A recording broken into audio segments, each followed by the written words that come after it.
तो हमके मैहर के मेला अब घुमा दिए राजा जी। तबे भी माई के हमके दर्शन करा दिए राजा जी।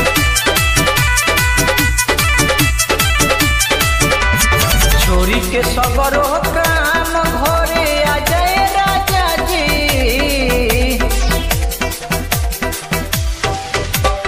छोरी के सगरो